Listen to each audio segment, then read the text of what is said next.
Assalamualaikum warahmatullahi wabarakatuh.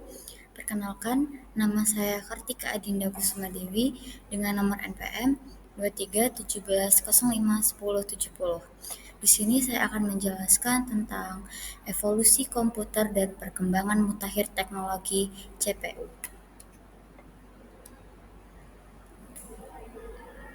Yang pertama, apa itu komputer? Sederhananya, komputer merupakan sekumpulan alat elektronik yang bekerja sama untuk menerima, mengolah, dan menampilkan data kepada pengguna. Komputer pertama kali ditemukan pada tahun 1822 oleh seorang matematikawan dan ilmuwan dari Inggris bernama Charles Babbage.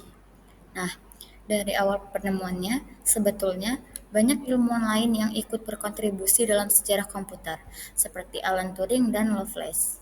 Jadi, bentuk maupun fitur komputer yang saat ini kita gunakan pasti jauh berbeda dengan komputer zaman dulu. Perkembangannya dari pertama masuk pasar hingga sekarang dibagi menjadi 5 generasi, yaitu komputer generasi pertama pada tahun 1940 sampai dengan 1956, komputer generasi kedua pada tahun 1956 sampai dengan 1963, komputer generasi ketiga pada tahun 1964 sampai dengan 1971, komputer generasi keempat pada tahun 1971 sampai dengan sekarang, yang terakhir komputer generasi kelima sekarang sampai masa depan atau masa yang akan datang.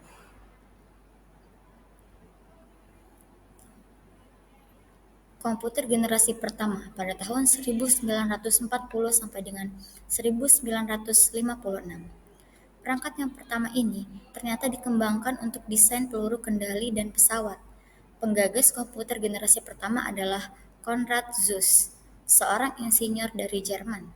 Komputer ini memanfaatkan tabung hampa udara untuk sirkuit dan drum magnetik sebagai memori. Komputer generasi pertama ini dikenal sangat mahal dan besarnya hingga bisa menempati seluruh ruangan. Contohnya ENIAC.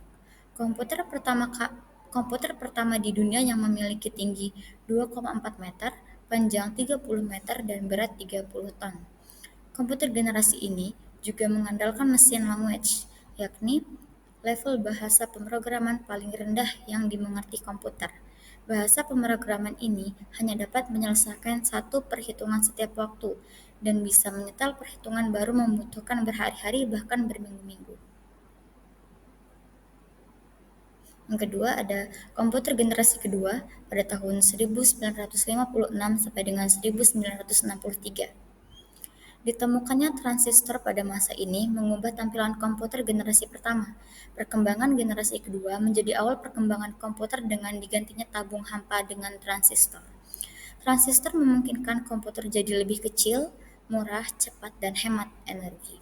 Selain itu, pada generasi kedua, memori inti magnetik juga mengalami perkembangan. Secara umum, komputer generasi ini sudah menggunakan bahasa pemrograman tingkat tinggi, kapasitas memori sudah cukup besar, lebih hemat listrik, dan proses operasinya lebih cepat. Selanjutnya ada komputer generasi ketiga pada tahun 1964 sampai dengan 1971. Komputer generasi ketiga ditandai dengan perkembangan integrated circuit dalam pemakaiannya. Transistor menjadikan komputer cepat panas. Hal ini yang mengakibatkan komputer generasi kedua mulai digantikan.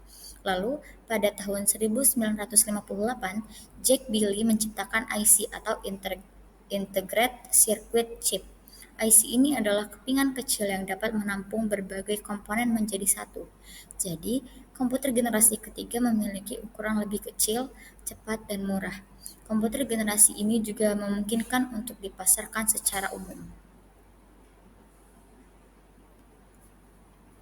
Selanjutnya ada komputer generasi keempat pada tahun 1971 sampai dengan sekarang.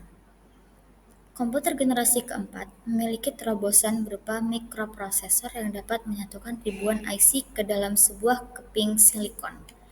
Kalau komputer generasi pertama yang besarnya bisa menempati seluruh ruangan, Komputer generasi keempat sudah dapat digenggam manusia. Pada masa ini, mulai muncul juga laptop yang dapat dibawa kemana-mana. Seiring waktu, mereka pun dapat dihubungkan dalam sebuah jaringan yang kemudian menjadi awal perkembangan internet. Selanjutnya ada komputer generasi kelima, sekarang sampai masa yang akan datang. Komputer yang kita gunakan sekarang ini adalah komputer generasi kelima, ditandai dengan adanya LSI atau Large Scale Integration, di mana ribuan mikroprosesor dapat dipadatkan dalam sebuah mikroprosesor. Komputer ini juga ditandai dengan kemunculan semikonduktor. Penggunaan nanoteknologi dari komputer kuantum juga akan merubah penampilan komputer yang kita kenal sebelumnya. Komputer generasi kelima dikembangkan untuk bisa merespon suara bahasa dan mampu belajar secara sadar.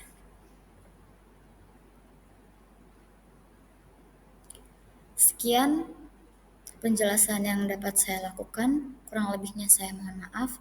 Saya akhiri, wassalamualaikum warahmatullahi wabarakatuh.